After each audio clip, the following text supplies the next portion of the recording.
vai botar no ar que está atrasado, ele vai lá e pega. CEAP, Centro Espírita Altivo Panfiro. Uma casa de amor. Então, boa tarde aos nossos ouvintes, que Jesus abençoe a nossa tarde de estudos. Daremos continuidade ao estudo Dramas da Obsessão, da nossa irmã Ivone do Amaral Pereira. Vamos ler o Evangelho, capítulo 22, Não separeis o que Deus juntou. Indissolubilidade do casamento. Alguns fariseus também vieram para junto de Jesus, para o tentar. E lhe disseram: é lícito a um homem repudiar sua mulher por qualquer motivo? E ele lhes respondeu: não lestes que aquele que criou o homem desde o início o fez macho e fêmea? E que lhes disse: por esta razão o homem deixará o seu pai e sua mãe e se ligará à sua mulher, e serão os dois uma só carne. Assim eles não serão mais dois, mas uma só carne. Que o homem, portanto, não separe o que Deus juntou. Jesus proteja e abençoe a nossa tarde de estudos. Mais uma vez, aqui nos reunirmos para estudarmos a doutrina espírita, abençoada doutrina, que a nossa irmã Ivone, que o Dr. Bezerra, que escreveram uma obra que estaremos estudando em poucos instantes, possam nos ajudar, nos inspirar. Com a tua permissão, Senhor. E evocamos também em teu nome o nosso irmão altivo e a coluna de espíritos que sustentam a nossa casa de amor. Nossos irmãos e irmãs queridas, a minha querida Lurdinha, em nome desses espíritos amigos, Senhor, em nome do amor, em nome do nosso amor, em teu nome, Senhor, e em nome de Deus acima de tudo, iniciamos os estudos da tarde de hoje. Que assim seja. Muito bem.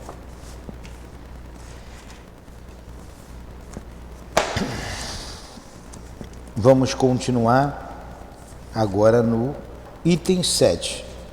O item 7 do livro Dramas da Obsessão. A ação de Roberto para retirar os dois suicidas, pai e filha, do teatro dos acontecimentos, ou seja, do seu próprio lar, destacou-se pela suavidade da prática e espírito de piedade. Não ignorava ele que, em torno de uma individualidade impenitente, desencarnada ou não, voluteiam entidades viciosas e perturbadoras, mas que também se encontram influenciações amorosas de amigos da espiritualidade, afeições ternas, de preferência uma mãe, um pai, um amigo dedicado, almas outras prestativas e sinceras, prontas a intervirem, beneficiando aquele que lhe foi caro, desde que o momento se lhe torne propício.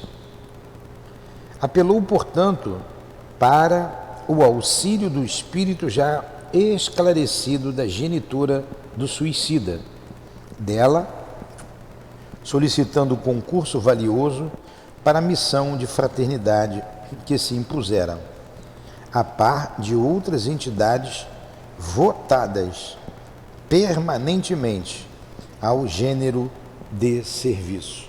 Gênero de serviço é o caso do trabalho junto aos suicidas.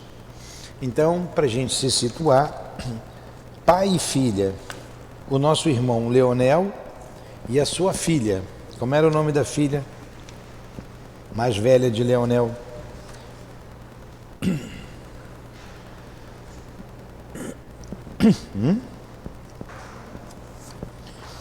Não importa.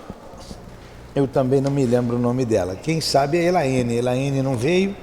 Elaine guarda todos os nomes. Mas o fato é que houve um suicídio, em seguida do chefe da família, em seguida o suicídio da filha mais velha, Alcina, o nome dela, Alcina. Um filho de 15 anos também tentou o suicídio, se jogando debaixo do trem, foi tirado rapidamente, e a família estava em polvorosa. Pediram ajuda, o doutor Bezerra atendeu o caso com seus auxiliares, o doutor Roberto e o índio Peri. Ambos foram até o local, analisaram a situação e levaram para o doutor Bezerra. Os dois estão na casa, os dois suicidas, pai e filha, Leonel e Lucinda. A família é numerosa, uma família de 10 filhos, numa situação paupérrima, situação miserável, e a mãe é que sustenta todos eles e que luta muito com todos. A ordem veio para retirar os dois espíritos dali suicidas e levar para um trabalho de esclarecimento numa casa espírita do principal perseguidor, o principal obsessor, que nesses casos normalmente é o mais inteligente do grupo ou o mais cruel. Agora, foi apresentado aqui no livro quem foi Peri, foi cacique da tribo dos Tamoios, dos Tamoios, e o Roberto, a gente sabe que é o Roberto de Canalejas, aquele que foi esposo na última encarnação da Dona Ivone, quando ela se chamava Leila, mas ele já vem caminhando junto há algum tempo. Tudo bem? Então estamos aqui estudando essa história dramática. E para tirar esses espíritos dali, foram espíritos especializados nesse assunto, como ele disse aqui, e como é um trabalho de amor, chamou a mãezinha do Leonel para ajudá-los. E sempre nesses casos, como também ele colocou aqui, a Dona Ivone colocou, mesmo nos encarnados, há um monte de espíritos em torno, que evolutem, como ela falou, ficam em torno daquele que está ali em sofrimento. Vamos continuar. Alguma pergunta?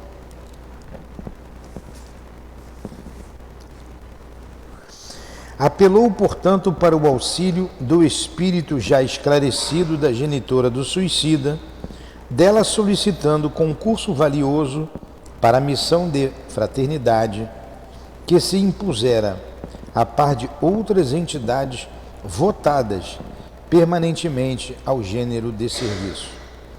Por sua vez, Peri reunia seus milicianos árabes, pois os desencarnados também podem organizar milícias para os serviços do bem, tá? Não vão confundir com os milicianos que estão aí, esses bandidos aí que se reúnem para explorar as pessoas. Não é isso. Então, o que significa a palavra milícia? O que significa a palavra milícia? Vamos aqui no dicionário. É um grupo de pessoas, mas vamos lá. O que significa milícia? Aqui está a definição de milícia, grupo de militantes de entidade religiosa, política, etc. Grupo de militantes de entidade religiosa, política e etc. Então, não é um termo pejorativo. Então, um grupo de pessoas que se reúnem para explorar os outros também é uma milícia. Aqui é um grupo de pessoas que se reúne para ajudar, para o bem.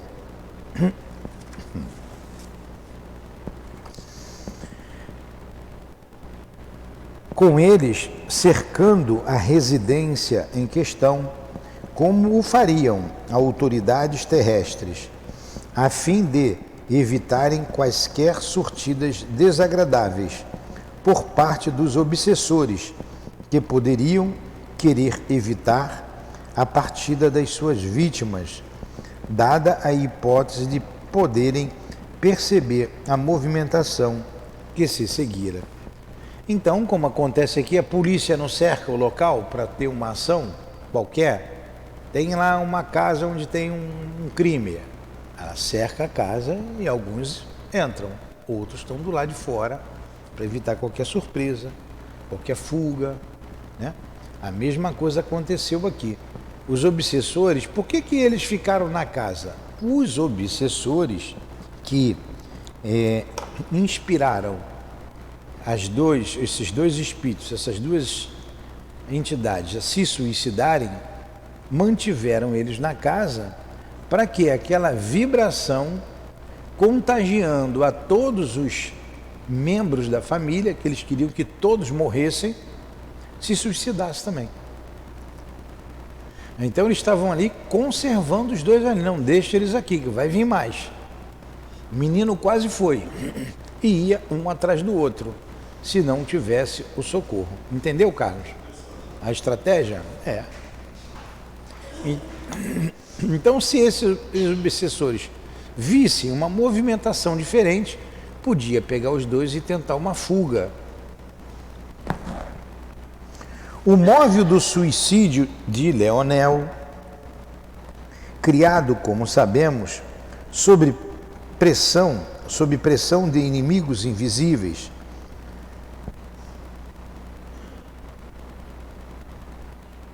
fora o terror a uma inevitável ordem de prisão, ao cárcere humilhante e degradante, que lhe escancarava possibilidades irreprimíveis. Então vamos lá, vamos ler aqui de novo para a gente entender. Por que o Leonel se matou? Isso que ele vai explicar. Ou ele se matasse, ou ele se matava, ou ele ia ser preso. A gente vai ver que ele fez um desvio de dinheiro onde ele trabalhava e foi descoberto, e assim ele se matou, né? Então vamos lá. O móvel do suicídio de Leonel, criado, como sabemos, sob pressão de inimigos invisíveis, e ele desviou o dinheiro porque ele foi pressionado a fazer aquilo também, né? Fora o terror. Não, fora ou é fora? Fora o terror. Fora o terror a uma inevitável ordem de prisão. É fora. Fora o terror a uma inevitável ordem de prisão, ao cárcere humilhante e degradante, que lhe escancarava possibilidades irreprimíveis. Curvando-se àquelas influências, envolvera-se ele em complexos irremediáveis no seio da firma comercial a que emprestava os próprios labores profissionais, como guarda-livros e caixa interino, que era da mesma. Cargos estes da mais alta importância no comércio e que, outrora, somente se confiavam a pessoas de reputação inatacável e íntima confiança da firma que as admitia. Então, o cargo que ele ocupava na empresa era de confiança, né? Como se fosse um contador hoje. Mas para que o leitor leigo dos conhecimentos em torno das infiltrações obsessoras que podem envolver uma personalidade, possa juizar dos seus sintomas e a tempo procurar recursos na ciência psíquica para debelar o terrível mal, com os corretivos fornecidos pela mesma ciência, entendemos dever explicar algo que se passava com aquela personagem da nossa história. O que ele disse aqui? Vocês estão prestando atenção, mas não estão muito, né? Aí eu tenho que explicar. Ele vai explicar aqui como que ele foi enredado, como os obsessores atuaram nele para que culminasse no suicídio. Vocês vão ver o que o vício do jogo, por exemplo, faz, que é o caso dele. O que um vício qualquer, no caso aqui do jogo, pode levar a pessoa ao suicídio. Então aquele que... E vocês vão ver aqui também, que é muito interessante, ele, o obsessor aqui, o chefe, o líder do grupo, na verdade é um pai e 2 filhos. Um pai, como eu já li algumas vezes a história, né? É um pai e 2 filhos. Vocês já estão com raiva deles, né? Vocês vão ficar com raiva deles, depois vocês vão ficar com pena, vão chorar por eles. Vocês estão com pena agora do Leonel e do filho, depois vocês vão ficar com raiva deles. Troca o papel. Então vocês vão entender muito bem essa história de opressor e oprimido. O opressor de hoje foi o oprimido de ontem, no caso aqui. Estou falando essa palavra raiva porque é coisa nossa, né?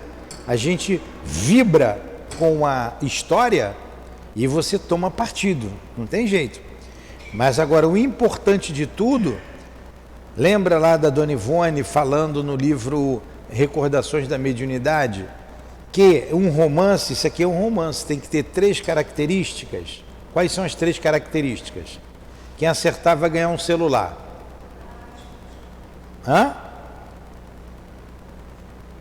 Educativo, doutrinário, é o DEM, D-E-M, doutrinário, educativo e instrutivo. E moral. Então o romance tem um enredo, tem que ter um enredo também para aprender. Por isso que não é fácil você escrever. Tem um enredo. E o enredo aqui é interessantíssimo. O enredo é a história, tá? Que vai contar. A história que vai contar dos 2 aqui, que já está no meio do enredo. Nós estamos no início da história. Eu não posso contar o final do filme, né?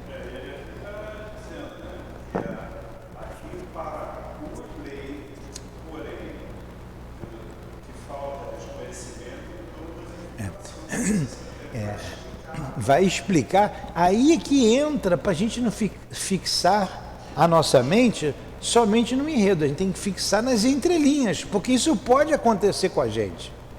Como que isso acontece? Pode acontecer com um familiar.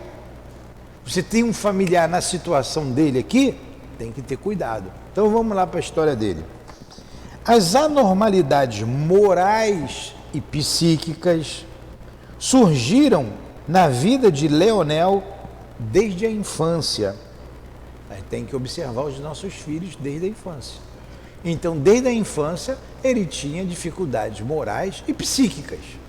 É aquilo que a gente chama, esse garoto é meio esquisitinho, não é assim que fala? Ele é meio esquisito, então tem que ter atenção a ele.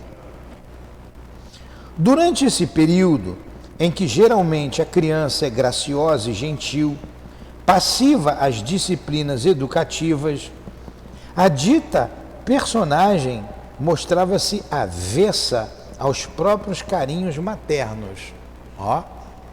O Leonel, quando criança, era avesso ao carinho materno, preferindo rebelar-se contra toda e qualquer modalidade de correção imposta pelos pais e também pelos mestres na escola que frequentava, e repelindo conselhos e advertências que visavam a orientá-la para bons princípios. Então ele era rebelde. Ele está falando ela, a entidade, né? Ali é a entidade, que já é espírito. Era uma criança rebelde. Se esquivava do amor dos pais, não aceitava a disciplina, não aceitava a disciplina da escola. Era um rebelde. Você tem uma criança dessa, você tem que apertar na educação, né? Tem que apertar, senão vai perder o filho. Demorara a instruir-se nas escolas onde tentava o curso primário, queixando-se de constantes depressões e frequentemente tornando-se presa de violentas dores de cabeça que o arrastavam a crises e desesperos impróprias de uma criança. Então, olha só, desde criança ele sentia muita dor de cabeça, tinha crises e situações impróprias de uma criança. Dificilmente concordava em ingerir as drogas receitadas pelo médico da família e não gostava de tomar remédio. Isso aí já são os obsessores agindo na cabeça dele, né? O qual se abalava às vezes altas horas da noite, solicitado por alguém da família que o procurava, cheio de aflição. Em presença deste, negava-se a deixar-se auscultar, embora sofresse, e colérico e vermelho, como se uma apoplexia estivesse iminente, os olhos injetados de sangue pela violência das dores de cabeça que sofria, não só entrava a insultar o médico, expulsando-o de casa, como se metia debaixo das camas, dos sofás e das mesas, desfeito em choro histérico ou presa de gargalhadas suspeitas, e tanta força empregava contra os citados móveis, debaixo dos quais se metia, que os levantava às costas e virava-os, não raro, de pernas para o ar, escandalizando os familiares e também o médico, que habitualmente aconselhava seus pais doses de chineladas alternadas com a medicação por ele próprio receitada, pois que em tudo aquilo, no seu modo de entender, existia também alta percentagem de má educação e rebeldia, que estavam a requisitar severa e imediata correção. Entenderam o que eu li? Vocês que estão sem livro entenderam? Então o médico achava que aquilo era rebeldia, que ele tinha que tomar as chineladas e obrigar ele a tomar um remédio. Agora, o garoto dava umas gargalhadas esquisitas, estranhas, ele tinha que ser levado a um centro espírita, era o que ele precisava. Né? Exatamente, mas vamos continuar. De outras vezes, verdadeiramente possesso pelas entidades trevosas, olha aí, a criança. Quantas crianças vêm aqui envolvidas em entidades trevosas? Várias, dá pena. Mas o que você vai fazer? Vai dar o passe, a mãe já está trazendo, oração, bota o nome aqui, atende no trabalho de socorro espiritual, chamada de desobsessão. Crianças que choram, que gritam, que berram do nada, rebeldes a tudo, aflitas, a gente sente dó. Mas quando você conversa com esses espíritos aqui, que criança nada, o senhor é que pensa, que criança. Aí nós vamos ver depois quem foi o nosso irmão aqui.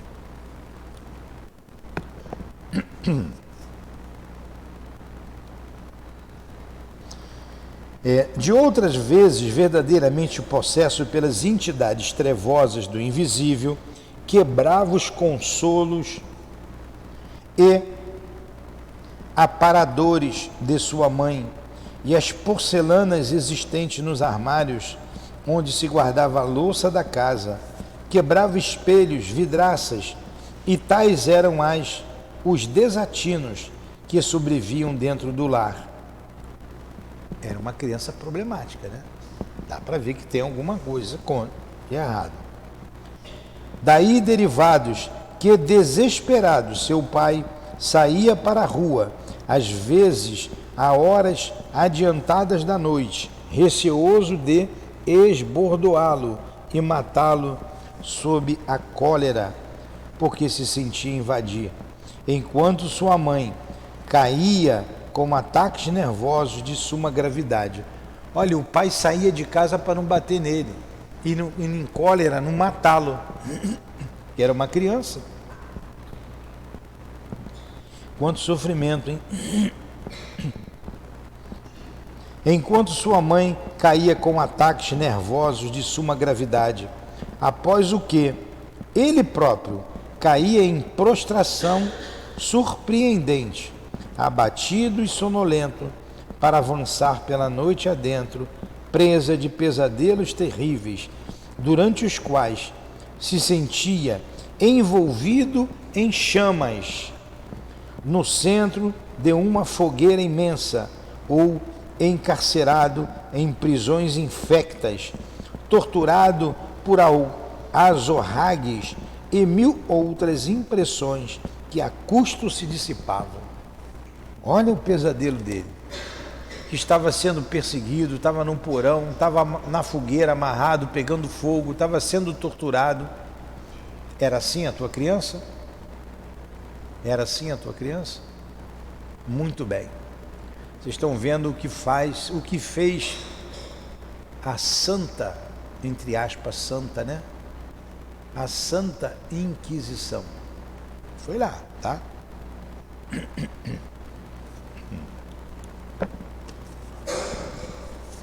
Não obstante, atingindo a puberdade, tais anomalias arrefeceram de intensidade. Então ele foi ficando mais jovem e isso foi arrefecendo. Vocês já viram líquido arrefecedor que você bota no carburador do carro? A gente nunca mais esquece o sentido da palavra. Para quê? O que é o líquido arrefecedor? A refrigeração, manter uma temperatura ideal. Então fez arrefecer, diminuir. Essas crises com a puberdade diminuíram. Diminuir não é terminar, né? De intensidade, oferecendo esperanças de cura. Opa, ele está melhorando, está ficando mais rapazinho, vai ficar curado. Um hábil tratamento psíquico trar-lhe-ia, então, modificações gerais, traçando, porventura, trajetória nova em seu destino. Então, se ele tivesse um tratamento psíquico, quer dizer, um tratamento numa casa espírita, ia mudar muito a vida dele. Mas, infelizmente, para todos seus pais e sua família, atidos à indiferença dos assuntos espirituais, olha, a família era indiferente aos assuntos espirituais. Nós temos casos aqui, a gente vê pais vindo aqui pedir pelo filho. Eu digo, traz um menino aqui, traz um rapaz aqui, ou traz um homem aqui, já 20 e poucos anos é homem, já traz um rapaz. Olha, não adianta, Nilton, ele não quer. Ele é avesso à doutrina espírita, ele é avesso a toda e qualquer religião. Ele não aceita. E o pai, a mãe, os pais vêm aqui,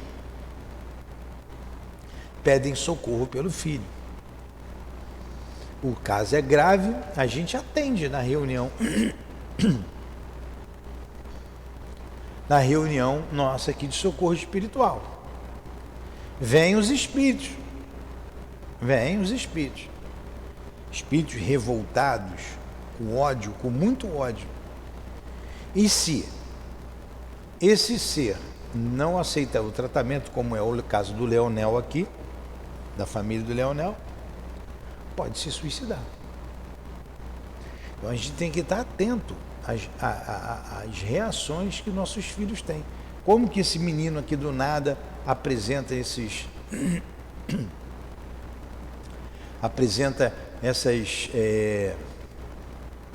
como é que é o nome? Essas manifestações. Então tem que buscar ajuda. Aí você vê, aí a pessoa vem aqui, né? Tem casos aqui acontecendo aqui, que a pessoa vem, mas o filho não vem de jeito nenhum. Está sofrendo e muito. Nós fazemos o que podemos, o que está ao nosso alcance.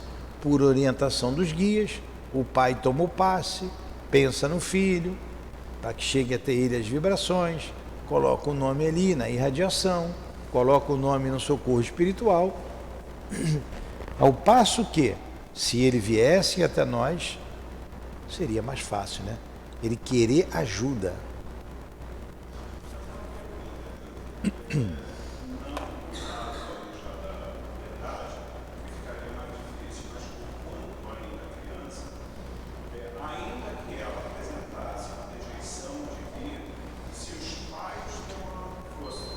Sim, mas o que ele está dizendo aqui? Os pais também eram avessos a isso. Está aqui, ó, a gente acabou de ler. Olha o que ele diz aqui. Ó. Não obstante atingido a puberdade, tais anomalias arrefeceram de intensidade, oferecendo esperanças de cura. Um hábil tratamento psíquico trar-lhe-ia então modificações gerais, traçando porventura trajetória nova em seu destino. Mas infelizmente, para todos, seus pais e suas famílias, atidos à indiferença dos assuntos espirituais, conservando-se pouco menos que materialistas, não cogitaram de coisa alguma racional a seu favor. Aí fica mais difícil ainda.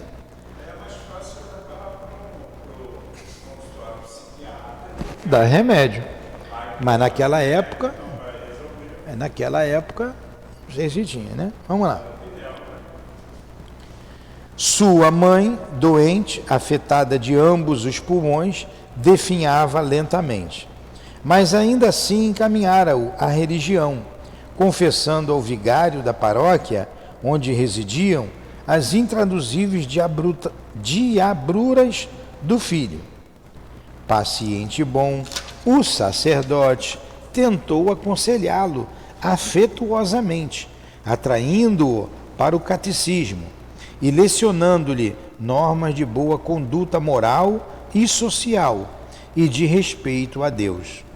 Mas Leonel opunha-se ao ensino, manifestando tal horror às coisas da igreja e tanta aversão ao sacerdote que, desanimado, declarou àquela sofredora mãe que seu filho era criança incorrigível, de má índole, e que somente a lei do Criador teria bastante sabedoria para chamá-la ao dever.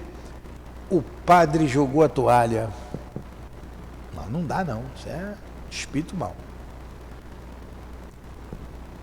O padre jogou a toalha. Então a gente tem que observar desde criança. Não adianta passar a mão na cabeça. Tem que ser firme. Tem que ter pais firmes. Vocês vão ver, aqui tem uma das piores, vou chamar de castigo, tá? Vou usar essa palavra. Dos piores castigos, ou melhor dizendo, mas das piores dores, melhor dizendo, que a lei pode impor a um dos filhos de Deus. E esse, se não for um dos piores, para mim é o pior de todos que impôs sobre ele. Eu não vou dizer o que é, vocês vão ver aqui daqui a pouco. E o padre estava certo, uma criança de má índole, incorrigível, de má vontade. Aos 15 anos, morreu-lhe o pai, após breve enfermidade, deixando-o em completa liberdade. O pai morreu, ficou mais livre, né? A mãe era doente. Aos 17, as antigas crises desapareceram, mas hábitos novos sucederam aos antigos, porventura ainda mais daninhos e perigosos. Toda e qualquer soma financeira que lhe caísse sob os olhos era desviada para o jogo e o trato com mulheres desonestas. Com 17 anos, as crises sumiam, dinheiro que batia na mão, vício do jogo. Ia gastar com as moças, né? Mulheres desonestas, que ele está dizendo aqui, prostituição. Vários empregos em casas comerciais foram tantos outros vexames que pungiram o coração de sua mãe, que por várias vezes ouviu de empregadores do filho queixas acerbas da sua conduta e até insultos ao ser ele despedido em face do mau procedimento para com seus chefes. Mau procedimento para com os chefes, ele brigava com o chefe, devia xingar, ia embora. A mãe arrumava emprego para ele, ainda ia ouvir do chefe dele as coisas que ele fazia. Que filho, hein? Quanta dor de cabeça. Quanta dor de cabeça, meu Deus. Então, vários empregos em casas comerciais, foram tantos outros vexames que pungiram o coração de sua mãe, que por várias vezes ouviu de empregadores do filho queixas acerbas da sua conduta e até insultos ao ser ele despedido em face do mau procedimento para com seus chefes. Finalmente, com muito esforço e sob vigilância do padrinho que lhe substituíra, até certo ponto o pai conseguiu findar o curso de ciências comerciais, que desde muito tentava, e tornou-se guarda-livros, título equivalente ao que hoje se denomina perito contador. Você matou logo no início aí, é o que vale um contador de hoje. E se formou, porque o padrinho deve ter sido mais duro com ele, né? Por esse tempo, estão entendendo a história? Por esse tempo, o jogo absorvia-o, e ele se endividava, causando sobressaltos à sua mãe, que temia vê-lo irremediavelmente desacreditado às voltas com a polícia. Olha o vício do jogo, hein? Começa com jogo no celular, a pessoa não consegue se libertar daquilo. Vamos ver o que está por trás de tudo isso. Mesmo assim, porém, apesar de encontrar-se sofrivelmente colocado e contando apenas 22 anos de idade, casou-se, porquanto a família entendera tornar-se o casamento seguro corretivo para tantos desatinos. Ele casou com 22 anos, com a idade que eu casei. Vocês vão ver quem é a moça que ele casou também. Tem a história, tem ligação lá do passado com ele. Não foi, entretanto, mau esposo, se considerarmos que não maltratava fisicamente a mulher, sendo até amável no trato para com ela. Mas também não se poderia considerado bom, visto que jamais se preocupou em proporcionar conforto à família, mantendo-a sempre em acentuada pobreza, porquanto seus desacertos fora do lar absorviam parte dos recursos obtidos do trabalho cotidiano. Sua existência, assim, após o casamento, continuou caracterizando-se pelos desacertos que prosseguiam num crescimento angustiador. Quer dizer, ele não levava o dinheiro para casa, todo o recurso para casa, dava o mínimo necessário e o resto ele gastava. Gastava lá no jogo, tá?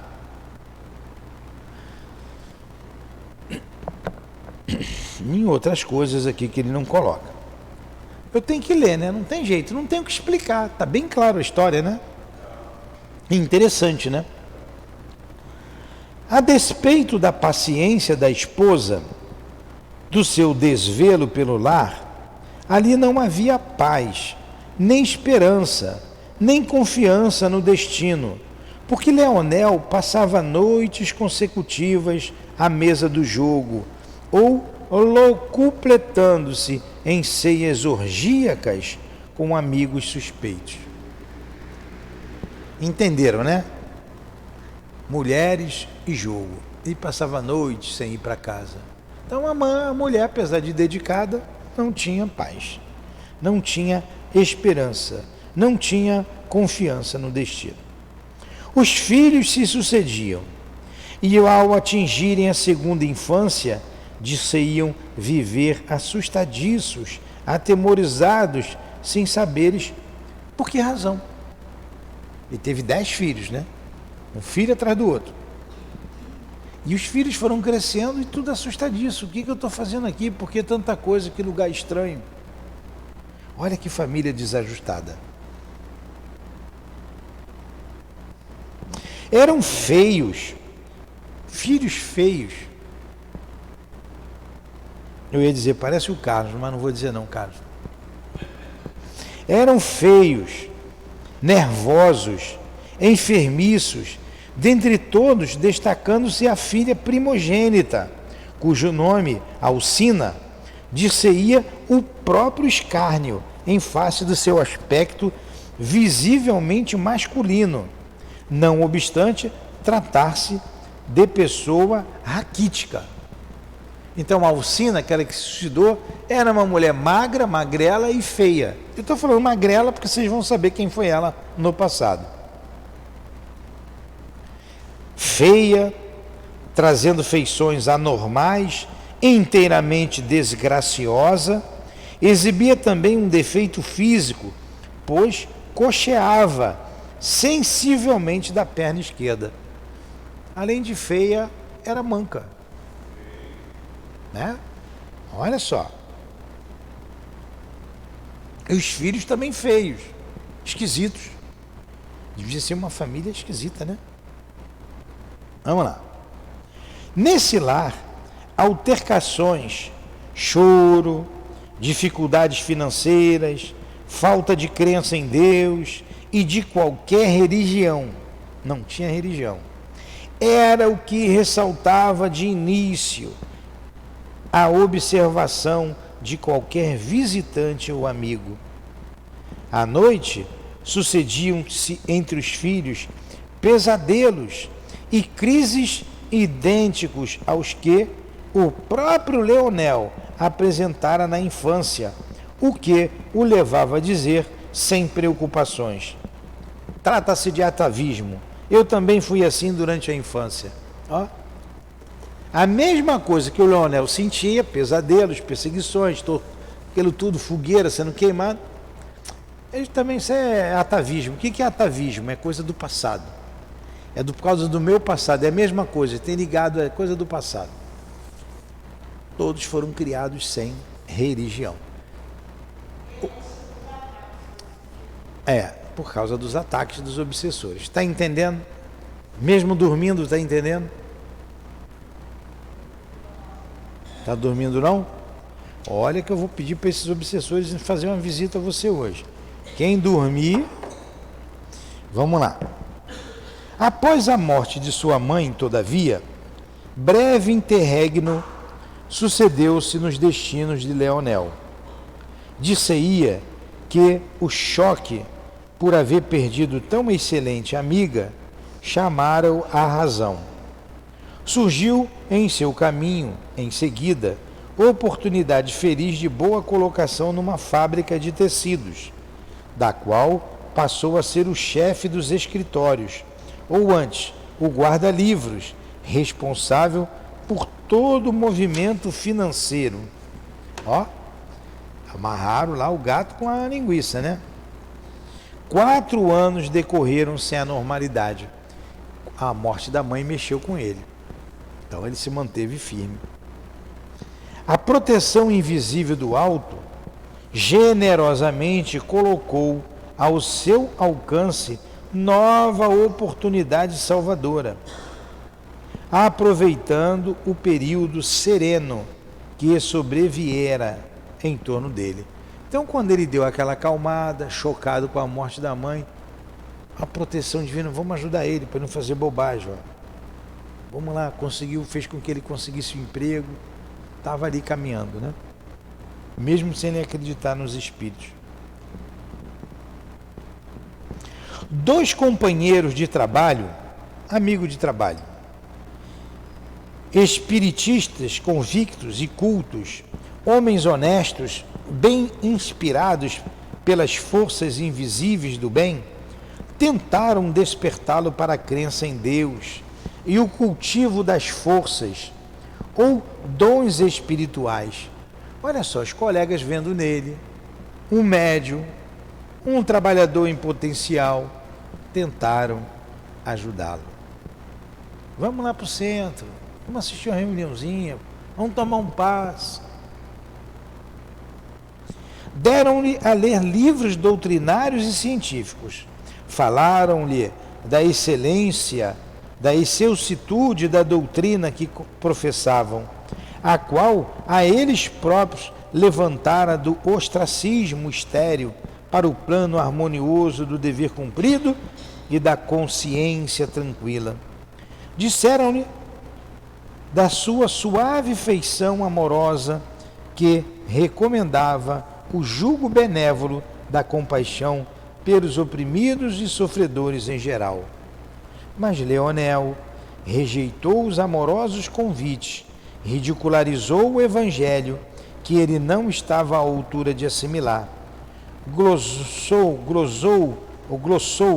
com xistes ofensivos a filosofia, que não pôde atender, e depreciou a ciência para terminar evitando o prosseguimento das relações de amizade com os dois companheiros, que ali nada mais representavam senão instrumentos da assistência piedosa do invisível, que tentava estender-lhe a mão salvadora à beira de um abismo, que o seu livre-arbítrio tornava iminente, mas evitável pelo bom senso e a continência das expansões da própria paixão. A gente vai parar por aqui.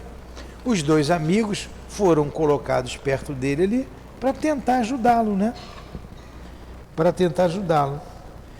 Fizeram de tudo, mas ele debochou, ele não quis aceitar. Debochou da doutrina, debochou dos amigos e continuou. Continuaremos essa história no próximo capítulo. Não percam. Não percam.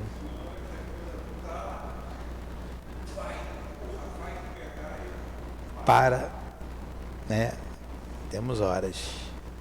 Muito interessante essa história, né? Interessantíssima. Assim agradecemos ao médium, à nossa irmã Ivone, ao Dr. Bezerra, que nos traz essa interessantíssima história do nosso irmão Leonel e de sua família. Dos obsessores, irmãos nossos, por quem nós pedimos neste momento de encerramento desse estudo. Pedimos por eles, Senhor, abençoe esses irmãos, a família do Leonel e a família daqueles que os perseguiam. Todos somos irmãos. Onde quer que eles se encontrem, neste momento, recebam as melhores vibrações desta casa de amor, as melhores vibrações do teu coração magnânimo, Jesus, para que, sustentados no amor, no teu amor e na fé, que a fé possa ser desenvolvida em seus corações, para que saiam vitoriosos o quanto antes. Esperança para eles, esperança para todos os que sofrem, para todos os que choram, para todos os irmãos que, através do suicídio, novamente aportaram a pátria espiritual.